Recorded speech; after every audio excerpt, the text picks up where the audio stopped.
if you're in Cheyenne, you should just come check this out. It's kind of rare that you have a quarterback who, again, I believe he's committed to Wyoming, but he was getting recruiting looks from Michigan State and some other programs in Power 4 conferences.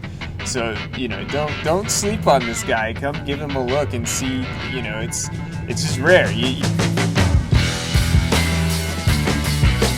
All right, Mike, we have the game here in Riske Field. We'll be calling it live on the NFHS feed, looking at your Central Indians taking on the Campbell County Camels. You're going to have, like, the greatest show on grass, since that's so, rare now up in Gillette, coming down to the turf of Riske Field. Pretty good preview we have for you. I mean, this is set up to be one of those matchups that Central could potentially come out of this, 0-2 and looking to really regain their season. I think this is a pretty tall task for Central to take on their home field, but if they were going to take this match, why not take it at home? It's better to be playing here than having to travel all the way up 4.5 hours to Gillette. And, Mike, just initial thoughts before we get into the breakdown of this. Yeah, I mean, we saw these teams play last year, and as I recall, it was a reasonably tight game. I think Central last year took some big strides as the season went on. This season sort of seems to be starting the same way. I think a lot of people were a bit surprised by Central coming out a bit flat against Rock Springs. It's just going to be interesting, Dirk. I think the team probably lost arguably its two best players last year, both running backs, Porwall and Counter. And, they still return. I think Tate Berry was the best defensive player coming back. Had some offensive line help, had a young quarterback, but there's still, a lot of, gelling to do. You lost some experience on that team, too, which was a decent team. It wasn't a great team. As I recall, it was Central and Campbell County at the very end last year. Yeah. We saw it come down to, a 2-point conversion or something like that, right? It was a close game at the end of the season. Yeah, I mean, this is set up to be a good matchup. Look, going back to last week in Rock Springs, you travel all the way out to Rock Springs for their home opener. Rock Springs is always a tough opponent. They have that, basically carved into the cliffside, the stadium over there, and Central did come out a little bit flat. They have more of a well-rounded offense this year. Last year, really relying heavily on the run. This year, Lane Clement steps into the quarterback position and, had some marks of genius during that game, but then also just some room for development as well. Looking at that game last week, Central needs to improve on some of their coverages when they were in man-to-man, trying to jump on routes, not staying disciplined in some of those coverages really ate them later in the game.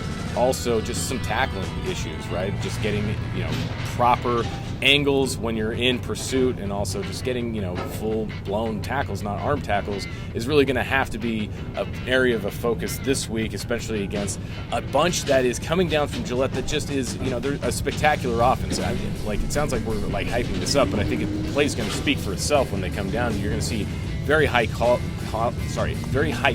quarterback alongside a very high caliber wide receiver coming on down. Look, the other thing about Central getting into, before we talk a little bit about Campbell County, look, their special teams play last week. Number of times where they had, 2 inches away from blocking a punt.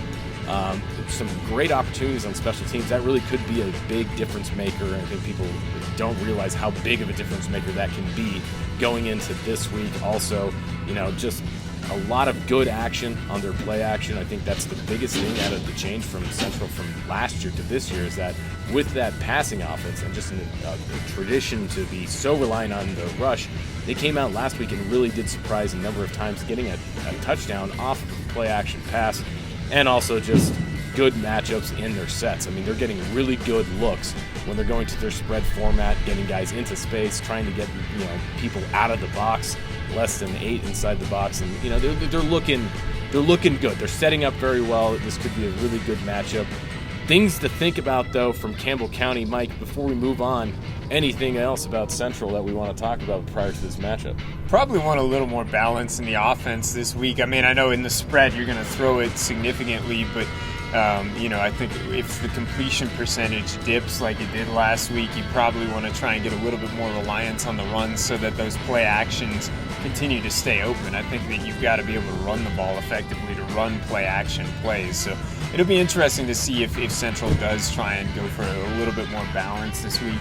I think the other thing, though, is in fairness to everyone, in the first game of the season in high school, you're really just experimenting and seeing kind of what sticks also. I mean, the install in week 0, as you've called it, is not the same as late October. Hey, I'm not calling it. That's just what they call it, all right? It's not me. Can you divide 0 by 0? What's this? It's not a number. What is this? No, I think it's just you're going to see Central continue to figure out some things and evolve. Not a whole lot to react to on week 0, period. I mean, it is what it is. It's your first game. It's not going to have a whole lot of bearing, at least so far. You got to come back and go back to the drawing board. Now, going back, though, to Gillette, Campbell County, Dirk, you have a Division I quarterback, who is... Gotta say prospect. Well, he's going to be. He's, committed. And I think is probably one of the most highly sought after quarterback prospects in the history of the state. It is, if you're in Cheyenne, you should just come check this out. It's kind of rare that you have a quarterback who, again, I believe he's committed to Wyoming, but he was getting recruiting looks from Michigan State and some other programs in Power 4 conferences. So, don't sleep on this guy. Come give him a look and see, it's just rare. You don't always... we were in high school when James Johnson was playing basketball at East, and I think it was a treat for anyone who took that in. You look at him now, and he's had his 15-year career in the NBA. You had this guy playing in high school gyms in Cheyenne. It's just when you have those kinds of caliber athletes, come check him out. Yeah, no kidding. On top of that, just going down by the stats, I mean, the stats speak for themselves with Mason Drube and also with Gibson.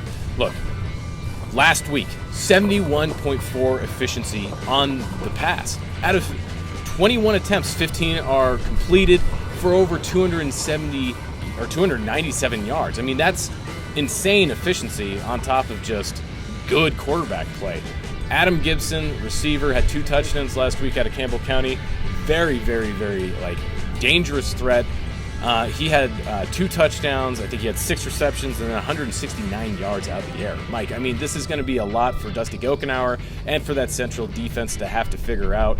I think, this is one of those situations where last week, not a very dynamic air game out of Rock Springs. They only went 6 of 9 on their attempts, but still had 114 yards passing with a touchdown. That efficiency that Central's giving up on defense kind of spells a little bit of a challenge for them this week against such a high-powered offense, especially through the air. And then they also gave up 100 yards rushing. Now, look, keys game, if you're Central, keep them under 100 yards rushing. That should be a pretty straightforward task. And then after that, you're going to have to be really comfortable out of your dime, potentially even nickel sets. So, really good one. Looking forward to it here at Riske Field. Mike, final thoughts before we'll see you on the broadcast at 6 p.m. on Friday night. Mike, final thoughts. Yeah, I mean, having not seen much of Central yet, obviously, I'm interested to see. Last year, the guy on defense who popped off, who's returning, is Tate Berry, who's by far, I think, the most athletic guy out of the linebacking core. If he's taking steps physically this year, you got to bring him on the blitz, I think, and really use that athleticism to try and get to the quarterback. If you're allowing an elite high school quarterback to sit back and pick you apart, so it would be interesting to see if Coach Gokenauer on the defensive side dials up some pressure, and we'll see how it plays out. One last thing. I'm talking about Central. Man, I know. One things, more. Yeah. Last thing. Nate Brenchley, probably the star receiver out of the first week, missed most of the season last year due to an injury, coming out big against Rock Springs. A couple blown coverages there, but, touchdown last week. I think he had 79 yards through the air. I mean, there's big things that you can see out of this guy. Really lean on him this week and try and get him into isolated sets is what I got to say. Otherwise, really good matchup. We'll see you Friday night on the NFHS feed at Riske Field. Campbell County comes down to Cheyenne to take on the Central Indians. I hope Tate Berry is playing football this year.